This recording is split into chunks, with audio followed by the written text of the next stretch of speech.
Welcome to the channel Nursing in Handy. This channel is preferably for the nursing fraternities to have a continuous learning in their profession.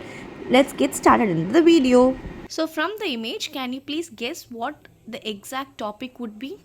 What the nursing personnel or any healthcare personnel is doing with other person? Yes, absolutely correct.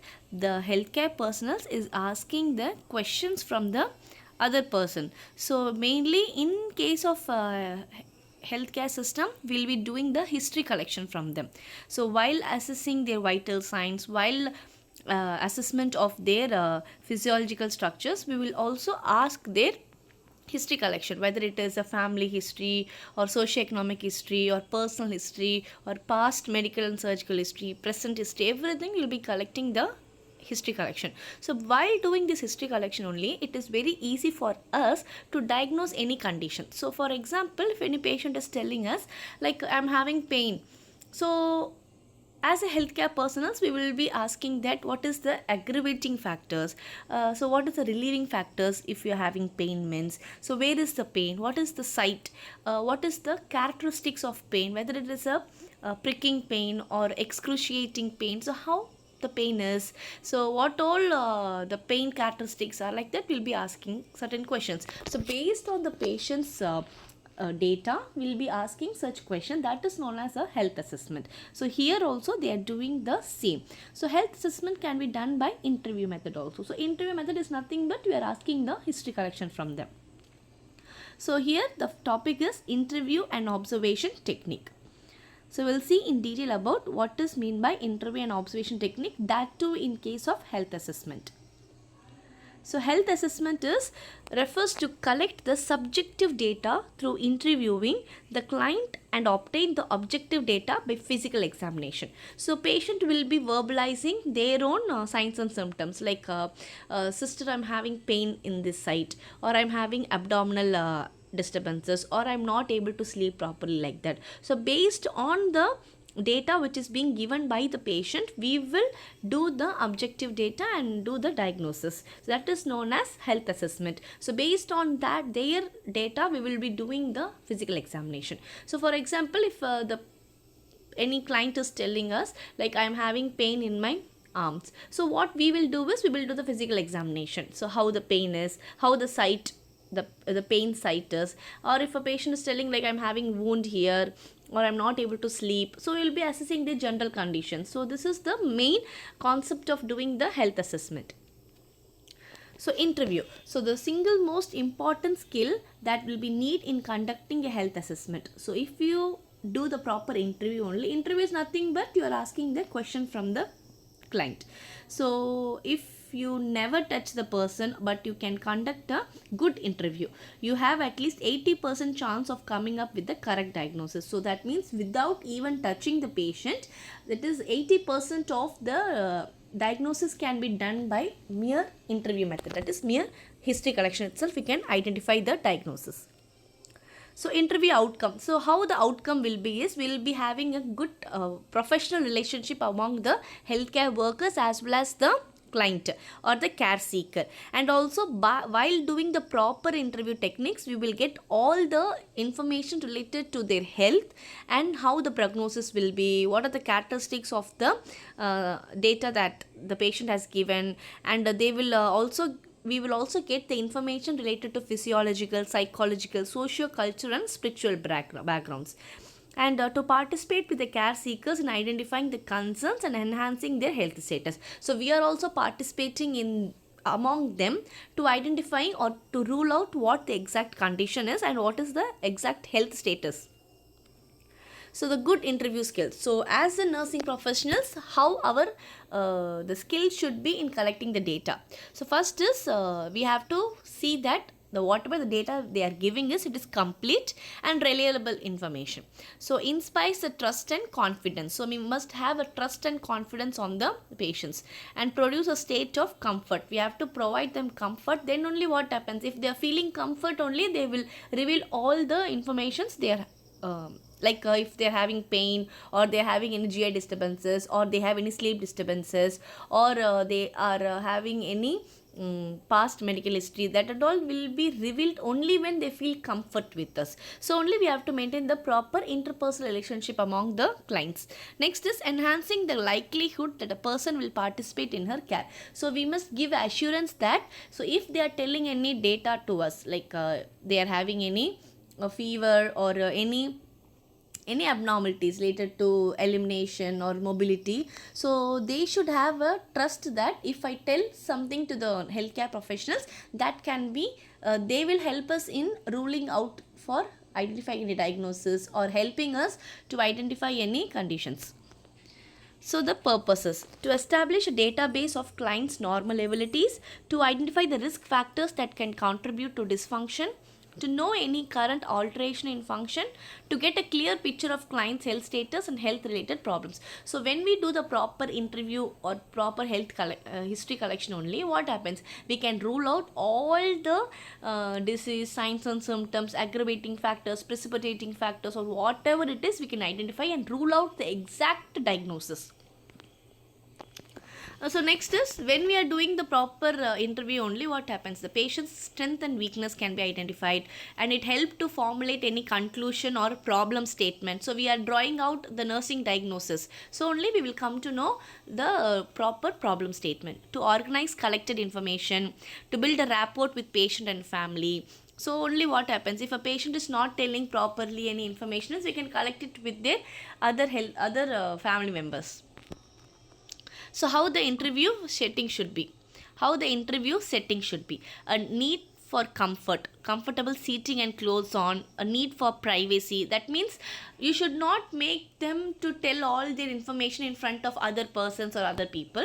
It should be confidential. So you have to maintain the privacy. Like we have to close the doors, we have to provide a privacy screen, you have to provide a comfortable environment for them, and few interruptions have to be avoided. Like if we are using any phone calls or pages or personal pages, when they are telling something to us, if you are not responding, just only we are texting with our phone calls or we are using the mobile phone, what happens, they will not have the trust to tell to the healthcare persons.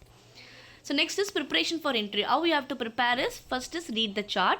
If a person is coming in with a complaint that is unfamiliar to you, look it up. So if they're telling any new terminologies or new words or any new signs and symptoms, we have to, as in healthcare professionals, we should have a thorough knowledge about that.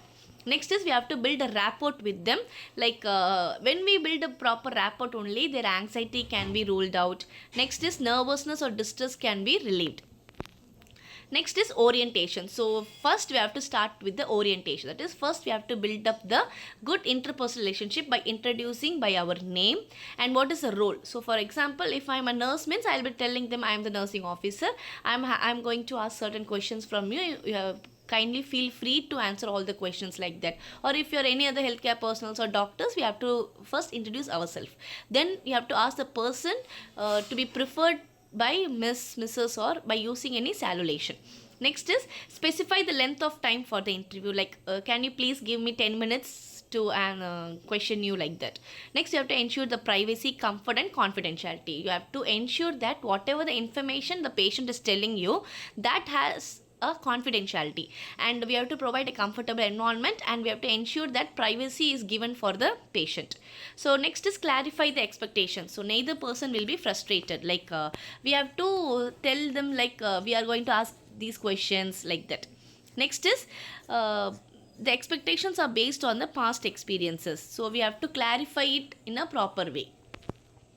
Next is assessment and observation. So the health assessment has to be done in a proper way, so that the systematic collection of data can be done from the patient. So you have to inform them appropriately. So what all health observation we are going to do, in what clinical settings we are going to do, like that. Next is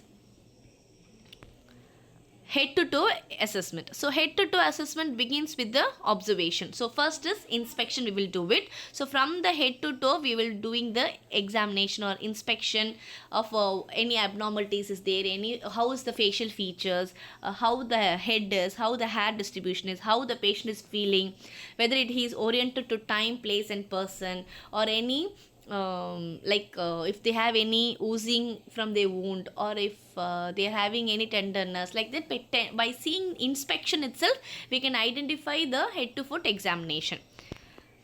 Next is the nurse should observe for the patient's gait, posture, and ease of movement, how the communication he is doing, and the physical appearance, how he is oriented, and how's the thought process. If you are asking any questions, how he is responding to that question. Next is assessment, the head and face. So in health assessment and observation, in head and face, what and all we will assess. One is contour, intactness, tenderness of the skull, the color and distribution of hair, the symmetry and intactness of facial features and bony structures, and condition of skin, and if the patient is having any discoloration of the skin like that, we will assess. So next is eyes. So in eyes, what you will assess is we will assess for the near and peripheral vision.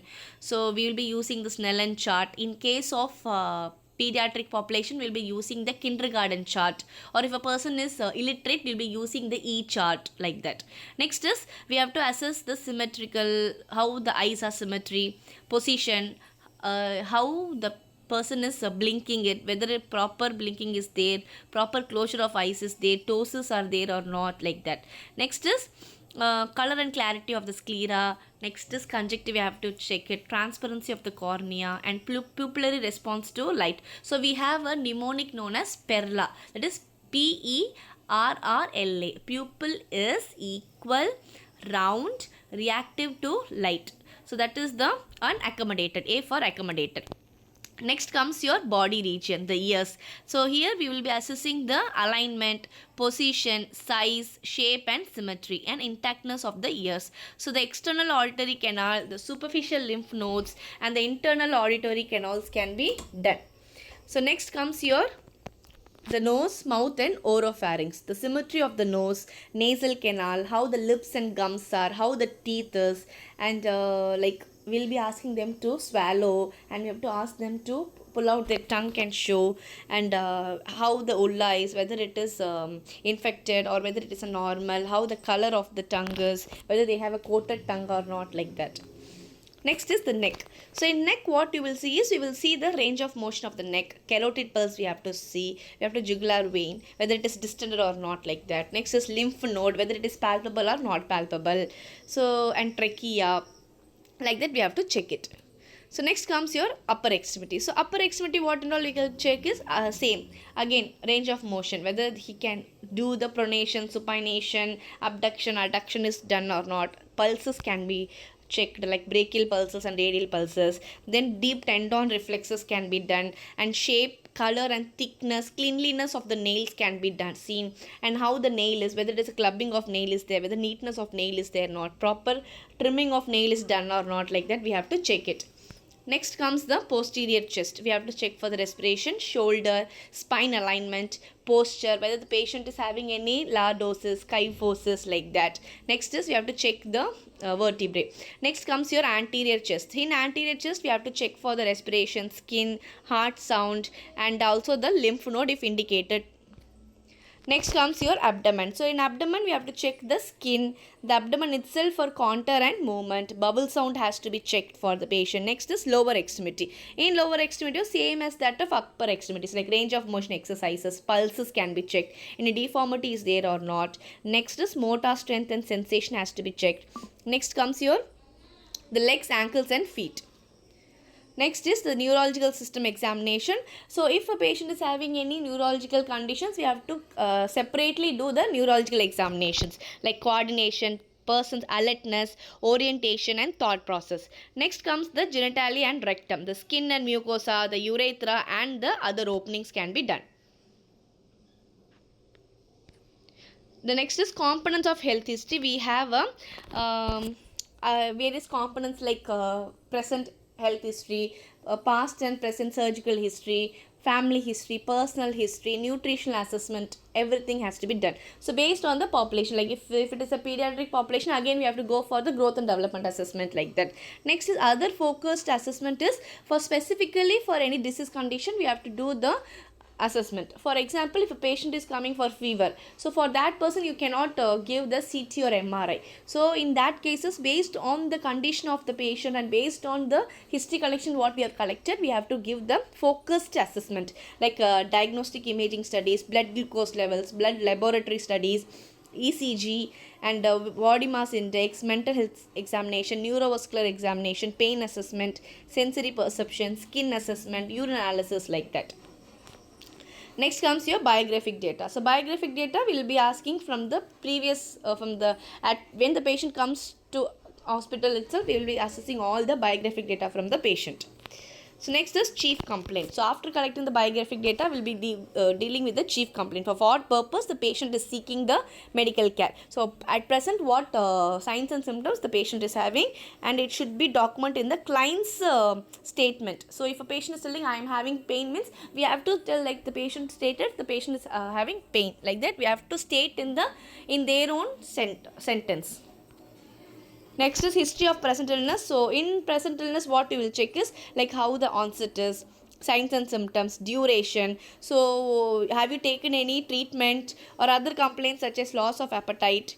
Next, insomnia, client's health habits, eating and sleeping has to be checked. Next is family history. We have to give the pedigree chart for three generation. We have to give it. So whether any recent death has taken place, how many of them are living, how's the sibling is, and based on that we have to check the family history, whether they are having any communicable diseases or non-communicable diseases, like that. Next comes the lifestyle history or the personal history, like what are the food habits, sleep pattern, what are the likes and dislikes, and whether any healthcare facilities available nearby their home, and whether they do the sedentary lifestyle or do any exercises, like that we have to ask, and or they have any habit of consuming alcohol, smoking or substance abuse, or if they are consuming means since how many years they are using it. So if they are using it on and off, or they are a seasonal smoker, like that we have to ask. Next comes if it is a female patient, we have to ask for the obstetrical history, like about the menstrual history, history of pregnancy, labor and their complications if they have any, or history of children is alive or dead.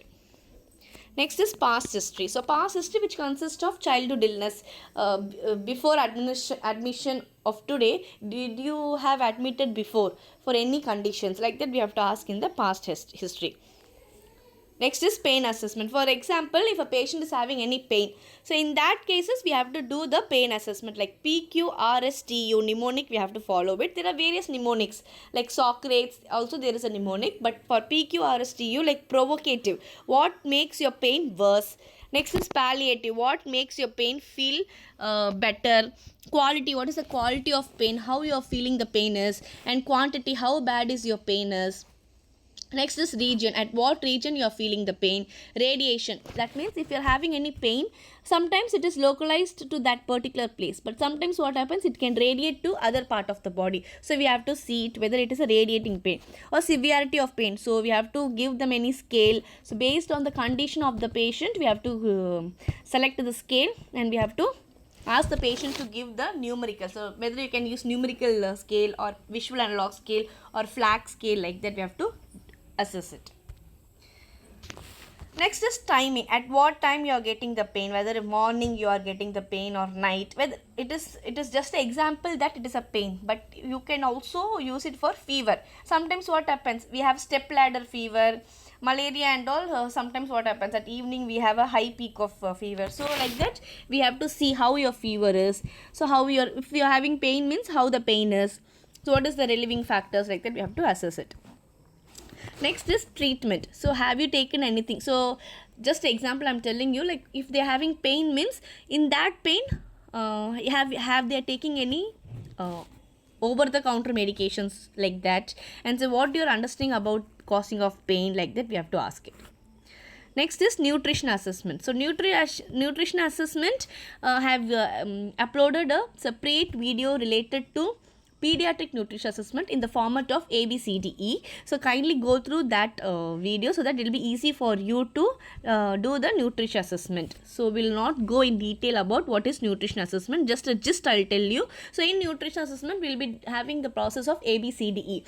A is for anthropometric, B for biochemical investigation, C for clinical symptoms, D for dietary assessment or management. Like that we have to do the nutrition assessment.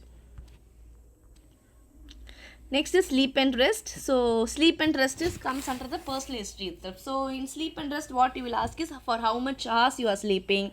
So do you take any nap at the daytime? So do you have any sleep aids, or do you have any rest during the day, or what do you do before going to bed? Like that we have to ask it.